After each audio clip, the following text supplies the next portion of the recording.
on va longer la Garenne, qui est l'endroit le plus ancien d'Anvéville. Il y a eu des traces archéologiques du temps de la Gaule romaine. Donc les premiers habitats d'Anvéville étaient là. Ensuite, on va prendre un chemin qui longe le vallon qui sépare Anvéville du Bousquet, qui est un hameau d'Anvéville. Là, on n'ira pas là, c'est un autre hameau. Et là aussi, c'est un hameau, une partie du hameau qui est partagée avec la commune d'Arcanville, Fièvremont. Vous savez qu'Arcanville est un haut lieu aussi de l'activité des tisserands.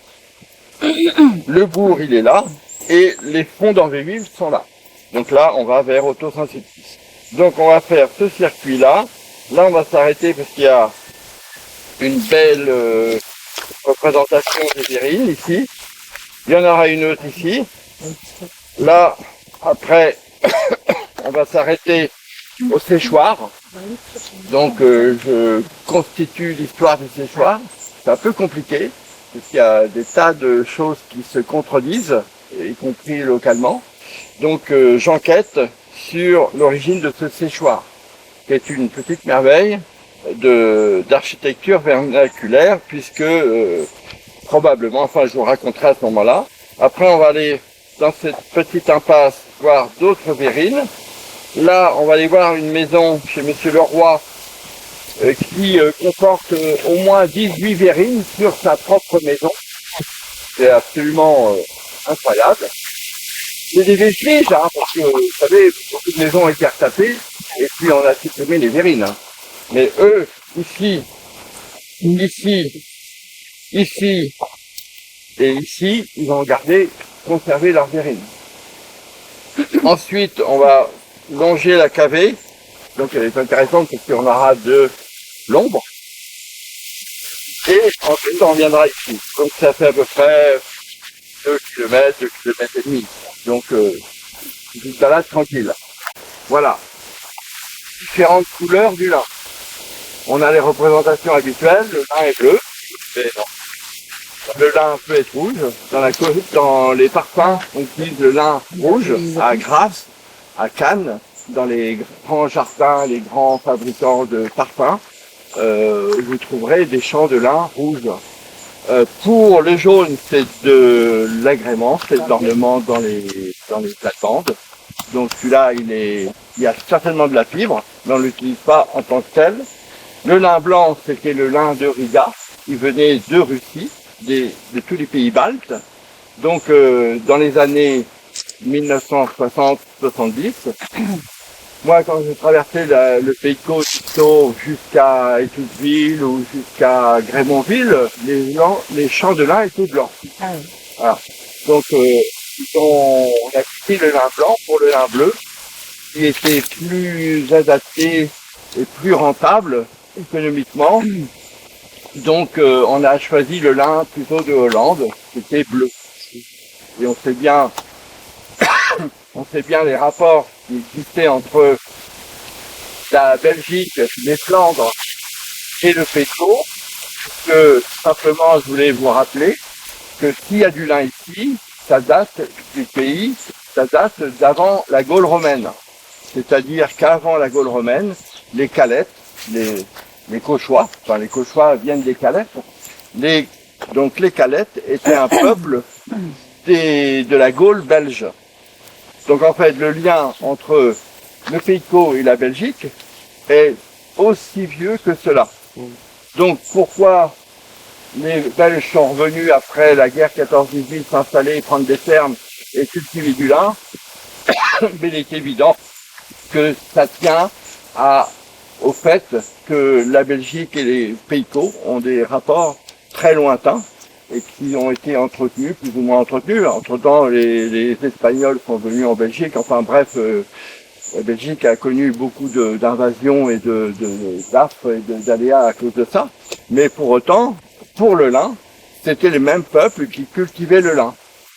Jules César, quand il partait dans un coin pour la conquête, d'abord il regardait le terrain, il envoyait ses éclaireurs et puis ses botanistes pour voir la ressource à conquérir.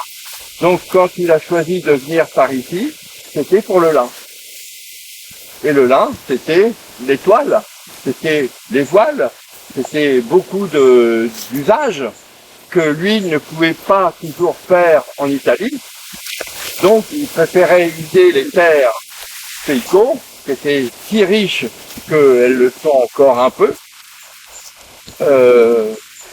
Mais les terres à l'époque étaient si riches que faire du lin, c'était pas un souci. Et quand il manquait de terre ou pour faire des rotations, ben, on faisait un défrichement, on avait de la terre sur de la terre forestière, donc de l'humus. Et donc c'était facile de recultiver du lin et après faire des rotations tous les 7 ans. Aujourd'hui, on est certainement à des rotations inférieures, mais à l'époque, depuis tout ce temps, il était connu qu'il fallait pour ne pas épuiser trop la terre, faire des rotations de culture pour retrouver un rendement au bout de 5 ans ou 7 ans. Le sol est parfait. Alors, pour la question du lin, on a la culture, donc plusieurs étapes. On cultive le lin, on l'arrache, d'accord? Vous avez l'arrachage, le rouissage, c'est l'étape où on met à l'humidité, donc au sol, le retournage et capsulage en même temps. Donc les machines arrachent et renversent le lin, puis ensuite elles repassent pour enlever les capsules. Mais tout ça avant ça se faisait à la main, et il y avait 20 métiers qui contribuaient à faire l'activité du lin, 20 métiers différents. Donc il y avait beaucoup de bras pour cultiver le lin et le mettre en teillage. Le teillage, voilà. Donc on garde les graines pour l'année suivante.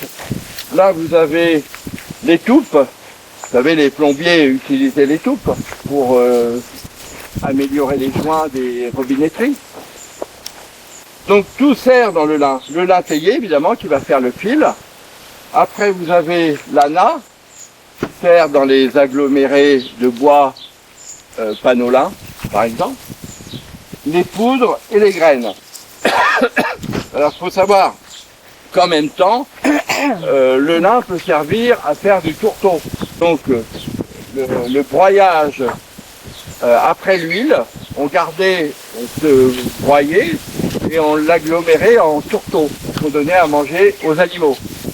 Les chevaux de course, par exemple avant une course, on leur donnait du tourteau de lin, donc du lin concassé, pressé et sans l'huile, et c'était un aliment qui donnait le peps au cheval avant la course, et qui surtout lui donnait un poil très soyeux pour tous les concours.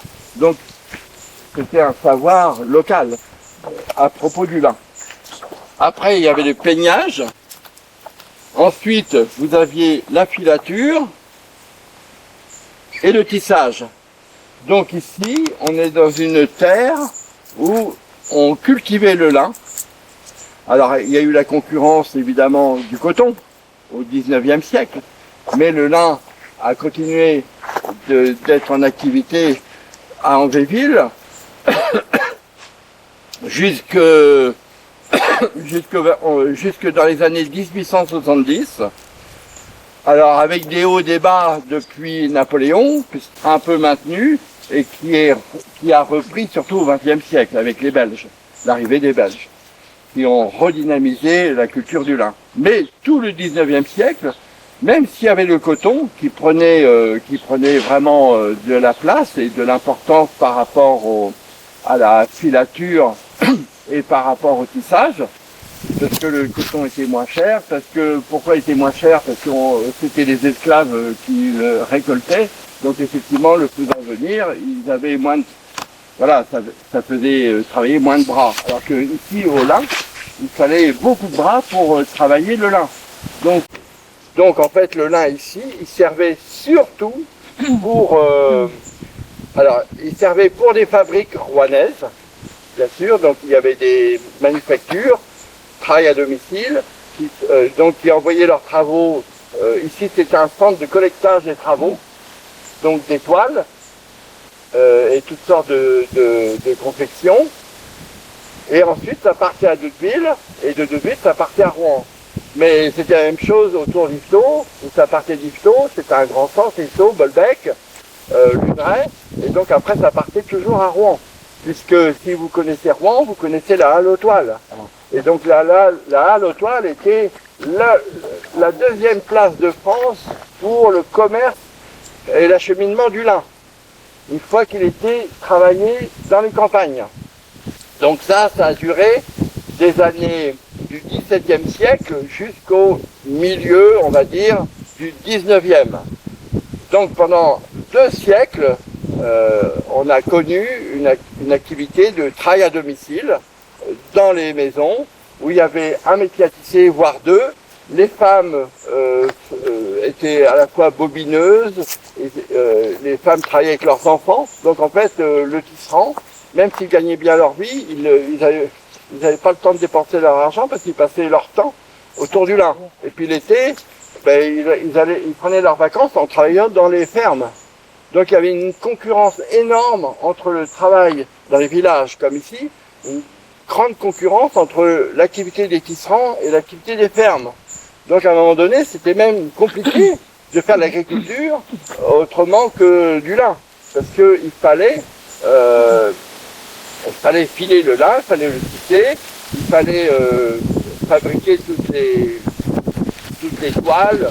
Alors après, dans la terminologie, il y avait les siamoises, il y avait les cotonnades, il y avait les calicots, il y avait les indiennes, il y avait voilà, toutes sortes. Et puis le drap de ménage, le linge de ménage, qui étaient les tenues, qui étaient pour les dots. Donc sur l'entrée de l'église, vous avez 2 vitraux, mais on ne les voit plus. Donc là, vous avez l'occasion de les voir. Ils ont été pris en commune qui s'appelle Houdetot. Il y a à côté de Vauville, à côté de Saint-Sulpice, il y a un hameau Houdetot. Vous voyez, donc ils possédaient beaucoup de terres dans la région, comme les Malais, comme les Desneval et comme les Destousteville. C'était des compagnons de Rollon et de Guillaume le Conquérant qui, après toute leur bataille, avant même anglo-normande, se sont partagés le territoire. Et donc les Houdetot est une des grandes familles qui ont eu une part du gâteau de toutes ces campagnes militaires au début des campagnes anglo-normandes. Donc c'est pas idiot, ça va bien dans le style. Ça ne choque pas non plus. Chemin qui allait jusqu'à Anvéville, puisque le collecteur de toutes les toiles et travaux de tissage passait dans le village avant d'aller à Doudeville.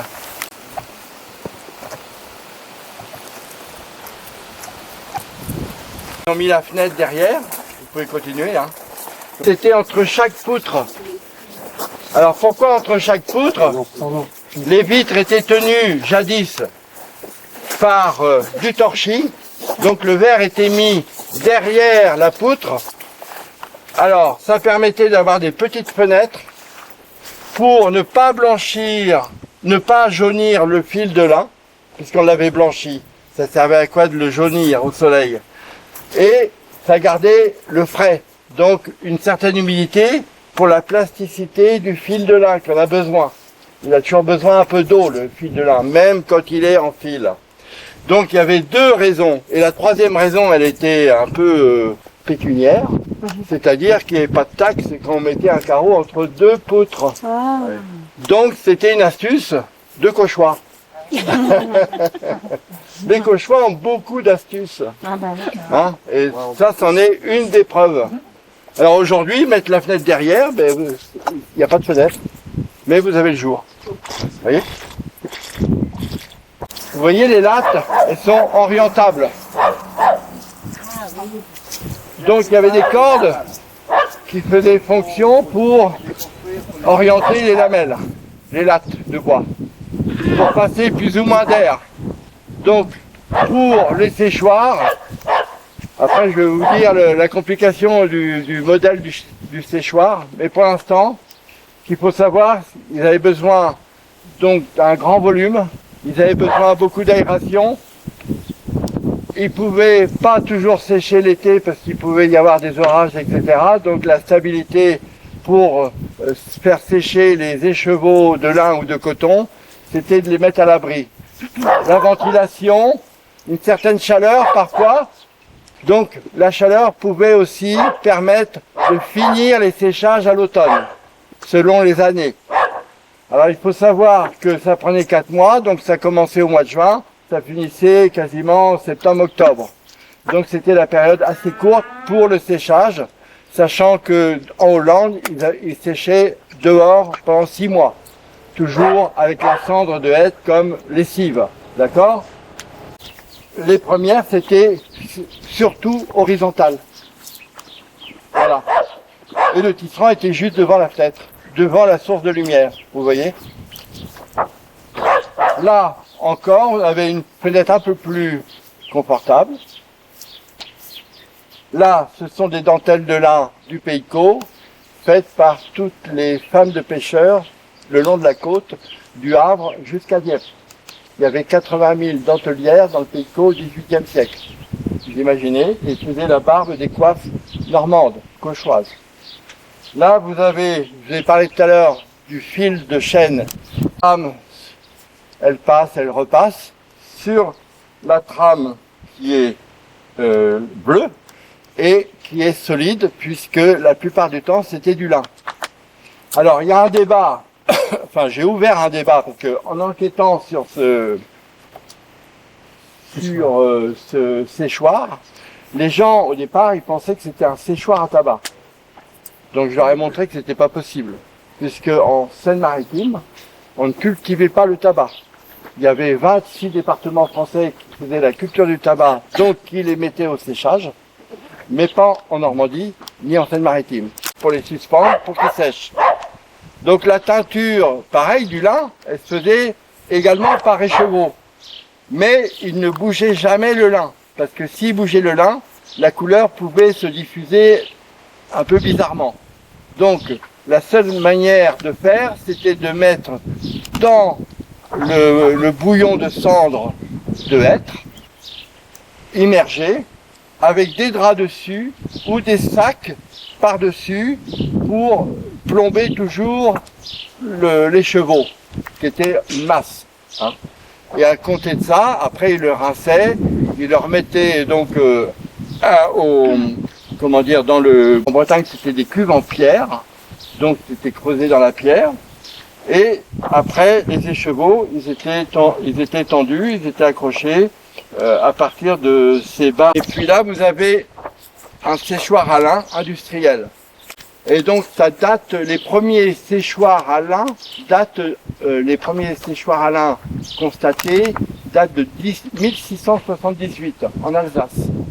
Donc en Alsace, on a des séchoirs à lin. C'est une terre de lin d'ailleurs, l'Alsace. Et passant dans le nord, on avait des plus grands avec le fourneau qui pouvait donc sécher le lin en toutes circonstances.